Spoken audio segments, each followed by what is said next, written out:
Sir जून 2024 में अब सिर्फ और सिर्फ 4 महीने बचे हैं। हमने अभी तक ज्यादा पढ़ाई करी नहीं है, समझ नहीं आ रहा आप कैसे करें, क्या होगा, कैसे होगा। और आपको पता है ऑलरेडी 30% सिलेबस जून 2024 में बढ़ चुका है। तो कृपा करके हमें गाइड करें कि क्या करना है, कैसे करना है और आखिरी के 4 महीने के अंदर हम कैसे एक अच्छा स्कोर कर सकते हैं। तो बेटा आप सिर्फ अच्छा स्कोर नहीं करेंगे, आप आखिरी के 4 महीनों में 350 नंबर भी लेके आएंगे। बट उसके लिए जरूरत है सबसे पहले इस वीडियो को अंत तक देखने की।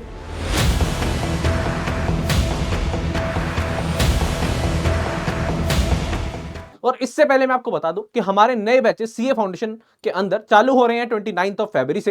तो आप उसके अंदर भी एनरोल हो सकते हैं। उसके अंदर आपको सारी की सारी चीजों का ध्यान रखा जाता है। आपको पता है already pre recorded lectures, live classes, test series, doubt classes, counselling classes, perfect practice book, जहां से ऑलमोस्ट 100% का पेपर आपको हमेशा देखने को मिलता है। तो वो सारी की सारी फैसिलिटी आपको 9.0 में मिलती है। तो आप 9.0 में भी एनरोल हो सकते हैं। बेटा सबसे पहले आपको पता है कि आपके 4 सब्जेक्ट हैं आप जून 2024 में, ठीक है जी। एक अकाउंट्स, लॉ, मैथ्स एंड सलार एंड इकोनॉमिक्स। हर कोई सब्जेक्ट 100 मार्क्स का है। अकाउंट्स और लॉ जो है वो डिस्क्रिप्टिव पेपर है और ये दोनों ऑब्जेक्टिव पेपर है। हर एक पेपर 100 मार्क्स का है, ठीक है सर। 400 नंबर का पेपर होता है टोटल। अब पास होने के लिए सबसे पहले हमें क्या चाहिए, हमें एग्रीगेट बनाना पड़ता है 200 मार्क्स और हर एक सब्जेक्ट में 40 मार्क्स चाहिए पास होने के लिए, ठीक है जी। अब या तो ये कर लो या फिर हर एक सब्जेक्ट में 50 मार्क्स का आप टारगेट लेके चलोगे तो आपकी दोनों के दोनों कंडीशन पूरी हो जाएंगी, यानी कि 40 इन ईच और 200 नंबर भी पूरे हो जाते हैं, ठीक है जी। हाँ जी। तो सबसे पहले पास होने की कंडीशन पता होनी चाहिए हर एक बच्चे को। 100 मार्क्स के 4 सब्जेक्ट है। अब मैं कुछ टिप्स बताने वाला हूं, उनको कैसे फॉलो करना है, क्या करना है, जरा नोट डाउन करना, इंप्लीमेंट करना। ताकि उसे आपको क्या करना है बेटा, आपको स्टार्ट करना है 2 सब्जेक्ट के साथ। बच्चे ज्यादातर गड़बड़ क्या करते हैं, वो एक साथ चारों सब्जेक्ट उठा लेते हैं। आपको ऐसा नहीं करना है, आपको 2 सब्जेक्ट के साथ चालू करना है। Theory plus practical is the best combination. Theory plus practical is the best combination. 2 subject उठाइए। स्टार्टिंग के 30 डेज सिर्फ उन 2 सब्जेक्ट पे फोकस करिए। स्टार्टिंग के 30 डेज सिर्फ उन 2 सब्जेक्ट पे फोकस करिए। 30 डेज बाद देखेंगे आप कि क्या होगा। 2 सब्जेक्ट में से एक सब्जेक्ट आराम से आपका 60-70% हो गया होगा और दूसरा सब्जेक्ट के अंदर धीरे धीरे आपको कमाने लगेगी। तो 30 डेज बाद आप तीसरा सब्जेक्ट चालू करेंगे, बट तब भी एक दिन में 2 सब्जेक्ट ही पढ़ने हैं। अब यहाँ पर 2 तरीके से बच्चे निकल के आते हैं, 2 कैटेगरी अगर मैं देखूं तो। एक वो जो इस समय 12th के साथ अपनी सीए फाउंडेशन निकालना चाह रहे हैं जून 2024 में। एक वो जो सिर्फ और सिर्फ सीए फाउंडेशन कर रहे हैं या फिर बीकॉम कर रहे हैं साथ साथ, बट वो ओपन से है तो उसकी ज्यादा टेंशन नहीं है। अब जो स्कूल के साथ कर रहे हैं अपनी, उसको कैसे करना है, तो बेटा उठाने तो आपको भी 2 ही सब्जेक्ट हैं और आपको बस ये करना है कि कंसिस्टेंसी बना के रखनी है कि मैं 5 to 7 आवर्स अपने सीए फाउंडेशन के लिए निकाल पाऊं तो इट इज द बेस्ट। अगर आप 5 से 7 घंटे कंसिस्टेंसी के साथ फोकस वाले निकाल रहे हो ना, तो 12th के साथ भी आप जून 2024 निकाल पाओगे। कोई टेंशन, कोई दिक्कत, कोई परेशानी नहीं आने वाली है। अब जो 12th के साथ कर रहे हैं, तो 12th के साथ कर रहे हो बेटा, अगर आपके पास कॉमर्स विद मैथ्स है तो आपको 2 सब्जेक्ट कौन से लेने हैं, आपको लेना है एक तो अकाउंट्स लेना ही लेना है, ठीक है जी। दूसरा सब्जेक्ट आप ले सकते हैं इकोनॉमिक्स, ठीक है जी। एक प्रैक्टिकल हो गया, एक थ्योरी हो गया, अकाउंट्स इकोनॉमिक्स। और कॉमर्स बैकग्राउंड हो तो इकोनॉमिक्स भी पढ़ रहे हो, अकाउंट्स भी पढ़ रहे हो, तो जो आपका सेम है, जो चीजें सेम है उसको आपको रिवाइज करना है। सिर्फ और सिर्फ सीए फाउंडेशन का मटेरियल देखना है उससे और वो चीजें पक्की हो जाएंगी। जो चीजें नहीं है उन्हें आपको पढ़ना है उन 5 से 7 घंटे के अंदर। अब सर जो विदाउट मैथ्स वाले हैं, विदाउट मैथ्स वाले अकाउंट्स और मैथ्स सलार कर सकते हैं या फिर अकाउंट्स पे लॉ कर सकते हैं। वो जैसा चाहें आप वैसा कर सकते हैं। 2 सब्जेक्ट लेके चलने हैं, बस इतनी बात आपको ध्यान से सुननी है, ठीक है जी। बाकी और जो सिर्फ और सिर्फ सीए फाउंडेशन कर रहे हैं उनके लिए बेस्ट कॉम्बिनेशन रहता है अकाउंट्स एंड लॉ, ठीक है जी। अकाउंट्स एंड लॉ एक साथ बस क्या करना, जो मैं आपको बोलूंगा, लॉ और मैथ्स सलार एक साथ में उठाना, क्योंकि दोनों ही हैवी हो जाते हैं, दोनों में ही थोड़ी सी बच्चों को दिक्कत रहती है। तो आपको ये करना है। मैं आपको बताऊंगा बाकी किस सब्जेक्ट में क्या करना है, क्या नहीं करना है। सबसे पहले 2 सब्जेक्ट उठा लिए, स्टार्टिंग के 30 डेज सिर्फ 2 सब्जेक्ट के साथ फोकस करा। 12th वालों को क्या करना है और विदाउट 12th वालों को क्या करना है वो भी बता दिया। अब आपको स्केड्यूल बनाना है। स्केड्यूल मैं बना के नहीं दूंगा क्योंकि आपके ऊपर डिपेंड करेगा आपके पास कितना टाइम है। आप मॉर्निंग स्टूडेंट हैं या इवनिंग स्टूडेंट है तो आपको स्केड्यूल बनाना है। बट यहाँ पर स्केड्यूल ना बच्चे गड़बड़ क्या करते हैं, मैं 8 से 9 ये पढ़ूंगा, 9 से 9:30 मैं ब्रेक लूंगा, 9:30 बजे ये करूंगा, 10 बजे। बेटा ये स्केड्यूल ना बहुत ही गलत है। स्टार्टिंग में ही आपने फाउंडेशन गलत कर दी। क्या मतलब, अरे भाई साहब तुमने टाइम बेसिस पे स्केड्यूल बना दिया, वो टाइम हिलेगा ना तो तुम्हारे को डिमोटिवेशन फील होगी। मम्मी ने काम दे दिया, पापा ने काम बोल दिया, आपका वो पढ़ाई वाला टाइम था आपका वेस्ट हो गया, आपको लगेगा टाइम वेस्ट हो गया, मेरे से पढ़ाई नहीं होगी, पूरा दिन खराब हो जाएगा। तो इससे अच्छा है आप स्केड्यूल जो बनाओगे वो टारगेट बेसिस पे बनाओ। आपने डिसाइड कर लिया अकाउंट्स के अंदर आज मेरे को जर्नल एंट्री के सारे क्वेश्चन करने हैं, तो बस वही बात खत्म हो गई। आपको सिर्फ उस टारगेट पे फोकस करना है, चाहे उसमें 2 घंटे लगे चाहे 3 घंटे लगे। आपको वो 45 मिनट के साथ मजाक नहीं करना है। 45 मिनट पढ़ूंगा, 15 मिनट ब्रेक लूंगा, ये मजाक है। लंबा बैठना पड़ेगा। इसके बाद इंटर भी करनी है, फाइनल भी करनी है। वहां पर लंबे बैठ, जब सिटिंग लोगे तब जाके आदत बनेगी। पेपर भी 3 घंटे का होता है, 45 मिनट के बाद ब्रेक नहीं मिलता आपको। जर्नल क्या बोल रहे हो सर, बेटा जर्नल एंट्री नहीं बोल रहा, यहाँ पर मैं बोल रहा हूँ आपको अपना पूरा ट्रैक रिकॉर्ड रखना पड़ेगा। आज मैंने जर्नल एंट्री कंसेप्ट समझे, आज मैंने जनरल एंट्री के क्वेश्चंस करे, आज मैंने फाइनल अकाउंट के क्वेश्चन करे रेगुलर बेसिस पर। कितना टाइम लगा, एक नोटबुक बना लो और उसके अंदर फॉलो करते रहो। बिलीव मी, अगर पहले दिन से चीज करने लगे ना तो आपको पता लगेगा 3 महीने बाद ही आपको कितना अच्छा रिजल्ट देखने को मिल रहा है।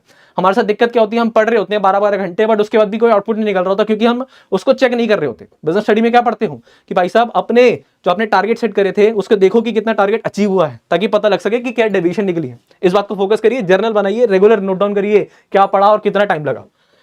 ठीक है जी। इसके अलावा अगर आप 9.0 लेते हो तो 9.0 के अंदर भी टास्क मैटर दिया हुआ हमने, उसके अंदर पूरा का पूरा शेड्यूल, पूरा का पूरा सिलेबस को ना टारगेट बेसिस में बांट रखा है। यही चीज हमने अपने कोर्स में जो मैं पॉइंट्स बता रहा हूँ ना, सारी की सारी ऑलरेडी इंप्लीमेंटेड है हमारे कोर्स में 9.0 में। इसलिए बेटा ऐसा ही नहीं उसे इंडिया बेस्ट सेलिंग कोर्स कहा जाता है। अब इस सब्जेक्ट से दोस्ती का क्या मतलब है बेटा? सब्जेक्ट से दोस्ती का मतलब है, देखो 4 सब्जेक्ट है। मैं ये नहीं कहता हर किसी बच्चे के चारों वीक होंगे, और ऐसा भी कोई बच्चा नहीं होता ज्यादातर कि जिसके चारों के चारों ही बहुत अच्छे हों। ठीक है जी। हर कोई बच्चा है जिसका एक सब्जेक्ट या फिर 2 सब्जेक्ट खराब हो सकते हैं, बाकी 2 तो अच्छे होंगे। तो आपको क्या करना है, जो अच्छे सब्जेक्ट है उनमें स्टार्टिंग से ट्राई करिए कि यार 80+ और 90+ का स्कोर में टारगेट करूं, और जो थोड़े से कम है, जो जैसे फॉर एग्जांपल लॉ खराब है, तो आप उसमें टारगेट रखो यार 50 और 60 में आ जाए तो मेरा काफी है। तो इस तरीके से करके चलोगे तो एग्रीगेट बड़े प्यार से बना पाओगे। वरना कई बार क्या होता है, आप क्या जो सब्जेक्ट खराब था और जो सब्जेक्ट अच्छा था, दोनों में 5-10 नंबर का डिफरेंस आता है। फॉर एग्जांपल मेरा लॉ खराब था और मैंने लॉ पे इतना ध्यान दे दिया कि उसमें भी 55 आए, अकाउंट जो मेरा अच्छा था उसमें भी 60 नंबर आए, तो यार एग्रीगेट बिगड़ गया ना। अगर मैं अकाउंट्स पे थोड़ा ज्यादा ध्यान देके अकाउंट्स और लॉ में 50 नंबर भी आ जाए तो मेरा काम चल जाता। तो इस तरीके से आपको स्ट्रेटेजी के साथ डील करना है। उसके अलावा स्ट्रेंथ और वीकनेस क्या है, दोस्ती का क्या मतलब है बेटा? देखो, दोस्ती करने का मतलब है उस सब्जेक्ट को जानो। अब हर एक सब्जेक्ट की ना एक वीकनेस होती है, कुछ स्ट्रेंथ होती है। अकाउंट्स के अंदर अगर मैं बात करूं अकाउंट्स की, तो अकाउंट्स में वर्किंग नोट्स की बहुत ज्यादा वेटेज होती है। अगर आप वर्किंग नोट्स प्रॉपर बना रहे हो, प्रेजेंटेशन प्रॉपर कर रहे हो, ठीक है जी, तो इसकी बहुत ज्यादा फायदे हैं। इसके अलावा अकाउंट्स के अंदर स्टेप वाइज मार्किंग होती है। तो आपको पता है यार, अगर मेरे को 70-80% भी क्वेश्चन आता है ना तो मेरे को नंबर मिल जाएंगे। 70-80% भी अगर क्वेश्चन आता है तो मेरे को नंबर मिल जाएंगे। तो आपको ये पॉइंट्स पता होने चाहिए किस सब्जेक्ट के अंदर क्या चीज बच्चों को दिक्कत देती है और क्या चीज उन्हें फायदा मिलता है। हाँ जी। तो स्टेप वाइज मार्किंग होती है, वर्किंग नोट्स होते हैं अकाउंट्स के अंदर। तो आपको ध्यान रखना है, आपको हमेशा ना इस चीज पे नहीं भागना कि मेरा पूरा क्वेश्चन चाहिए हो। 80% भी ठीक हो रहा है तो कोई दिक्कत नहीं है। तो आपको हर एक सब्जेक्ट के पॉइंट्स पता होने चाहिए। लॉ के अंदर बच्चे मरते क्यों है, लॉ के अंदर बच्चों को दिक्कत क्यों होती है? वो यार याद तो सब कर लेते हैं बट लिखने में दिक्कत होती है। पहले दिन से गांठ बांध लो इस बात को कि लॉ के अंदर आपको राइटिंग प्रैक्टिस करनी है। लॉ के अंदर राइटिंग प्रैक्टिस करनी है। लॉ के अंदर मार्क्स क्यों कटते हैं? प्रेजेंटेशन के। क्यों करते हैं बेटा? प्रेजेंटेशन मतलब, अरे बेटा लॉ के अंदर आपसे एग्जामिनर चाह रहा है, हाँ जी, आपसे एग्जामिनर चाह रहा है कि आप ना लॉ की लैंग्वेज लिखो। लॉ की लैंग्वेज नहीं है कि 100% लिखना है बेटा, कुछ कीवर्ड्स हैं, कंसिडरेशन, कुछ ऐसे अमाउंट्स, कुछ ऐसे वर्ड्स हैं जो आपको यूज करने होते हैं। तो उसको आप जब रेगुलर प्रैक्टिस करोगे, कोई से चेक करके बताएगा, तभी फायदा होगा। इसीलिए 9.0 में बेटा लॉ के हर एक टॉपिक के टेस्ट लगा रखे हैं हमने। इसके अलावा आपको परफेक्ट प्रैक्टिस बुक में कीवर्ड्स मिलते हैं। परफेक्ट प्रैक्टिस बुक जो मिलती है आपको 9.0 के साथ, उसके अंदर हर एक वर्ड के नीचे, हर एक क्वेश्चन के नीचे बता रखा है कि क्या लिखना है, किसे अंडरलाइन करना है। ये होती है प्रेजेंटेशन।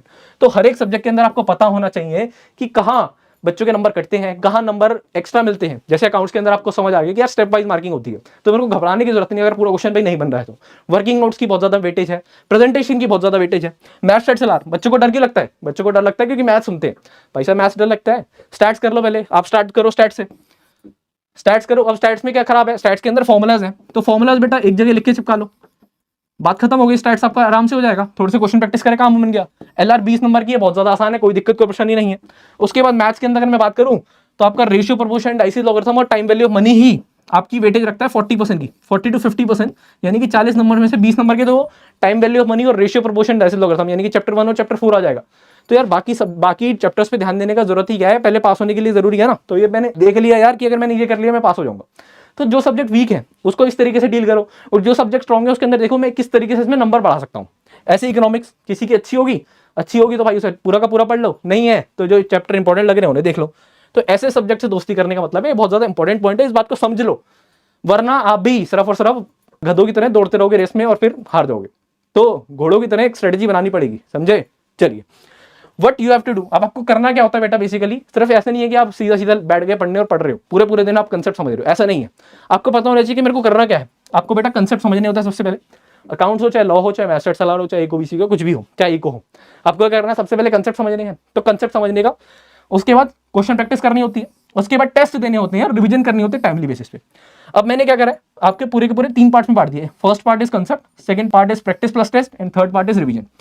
40% वेटेज होनी चाहिए आपकी। अगर आप 10 से 12 घंटे पढ़ रहे हो, जितने भी घंटे पढ़ रहे हो, 40% वेटेज जानी चाहिए कंसेप्ट को। यानी कि अगर मैं 10 घंटे पढ़ रहा हूं तो 4 घंटे से ज्यादा मैं कंसेप्ट नहीं पढ़ूंगा। अगर मैं इससे ज्यादा पढ़ रहा हूं ना तो मेरे सर के ऊपर से बाउंसर की तरह जा रहा है।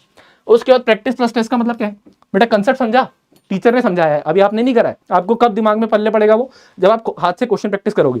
तो उसके बाद क्वेश्चन प्रैक्टिस करनी है। ICA module, RTPMT, past exam is more than enough.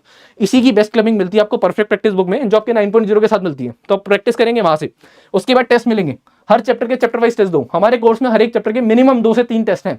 किसी किसी चैप्टर में जहां पर ज्यादा जरूरत है वहां पर 4-4, 5-5 टेस्ट भी हैं। तो हर चैप्टर के टेस्ट देने हैं और उसके बाद रिवीजन करनी है। रेगुलर बेसिस पे रिवीजन करनी है।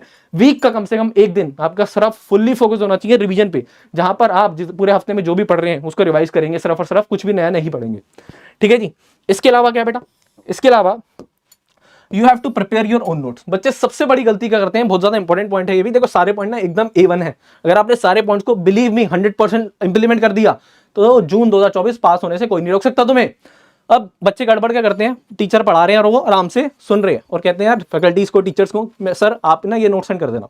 कई बार बेटा भावनाओं में वो भी सेंड कर देंगे। बट जरा बात को समझो, आप अगर खुद से नोट्स बना रहे हो तो आपको ना वो साथ साथ वो सारी पूरी की पूरी एक तरह से, जब मैं आपको पढ़ा रहा हूँ फॉर एग्जांपल, तो पूरी की पूरी एक तरह से क्लिप रिकॉर्डिंग ना आपके दिमाग में जा रही है। जब आप उस नोट्स को खोलोगे ना, आपको पूरी की पूरी क्लास वहां पर दोहरा जाएगी, रिकैप्चुलेट कर पाओगे पूरी की पूरी क्लास को, अगर आप नोट्स बना रहे हो। वहीं आपने वो प्रिंटेड फॉर्म में ले लिया किसी से, अपने दोस्त से ले लिया और उससे पढ़ रहे हो, तो वो बात नहीं बन पाएगी। तो नोट्स बनाना बहुत ज्यादा जरूरी है। देखो, एक नोट्स बनाना, क्वेश्चन प्रैक्टिस करना खुद से, चाहे आप टीचर ने सारे क्वेश्चन करा दिए, उसके बाद खुद से क्वेश्चन 2-3 बार नहीं लगाओगे तब तक बात नहीं बनेगी। टेस्ट देना बहुत ज्यादा जरूरी है, रिवीजन करना बहुत ज्यादा जरूरी है। माना कि सिलेबस थोड़ा सा ज्यादा है बट करना चीजें आसान है, क्योंकि अब ना सिलेबस ज्यादा है, तो सिलेबस ज्यादा होने की वजह से क्या होगा, बच्चे मात खाएंगे। आपको क्या करना है, आपको जो कर रहे हो उसे 100% तरीके से रिवीजन, नोट्स और टेस्ट पे ध्यान देना है, तो 100% चीजें हो पाएंगी। इसी वजह से बेटा 9.0 में इतने सारे टेस्ट दिए गए हैं और कोर्स को इतना ज्यादा स्मूथ कर दिया गया कि आपको एकदम बेटर एक्सपीरियंस मिले, मजा आए। हम कोर्स इसलिए आपको प्री रिकॉर्डेड में भी दे रहे हैं कि भाई साहब जिस बच्चे के पास टाइम नहीं है वो जब आपका मन करे आप तब देखो। लाइव क्लास में दे रहे हैं कि भाई जिस बच्चे का शेड्यूल नहीं बनता वो लाइव क्लास में आ जाओ। टेस्ट दे रहे हैं आपको जो आप कभी भी दे सकते हैं और हमारी फैकल्टी आपको within 4 to 5 days check करके देंगी। डाउट्स आप कभी पूछ सकते हैं, 24 आवर्स में रिप्लाई मिलेगा। तो ये सारी की सारी क्वालिटीज 9.0 में मिलती हैं सिर्फ और सिर्फ इंडिया के बेस्ट सेलिंग कोर्स में। जून 2024 के लिए तैयार हो जाओ और ये 4 महीने के अंदर ये 5-6 पॉइंट इंप्लीमेंट कर दो और बिलीव मी जून 2024 निकाल पाएंगे। ऐसी ही अच्छी अच्छी वीडियोस देखने के लिए, ऐसी अच्छी अच्छी इंफॉर्मेशन जानने के लिए चैनल को सब्सक्राइब करिए, वीडियो को लाइक करिए और दोस्तों के साथ ज्यादा से ज्यादा शेयर करिए, ताकि वो भी जून 2024 पहले अटेम्प्ट में न्यू स्कीम के अंदर निकाल पाए। थैंक यू सो मच, मिलते हैं नेक्स्ट वीडियो में, तब तक के लिए goodbye, all the best, जय श्री श्याम।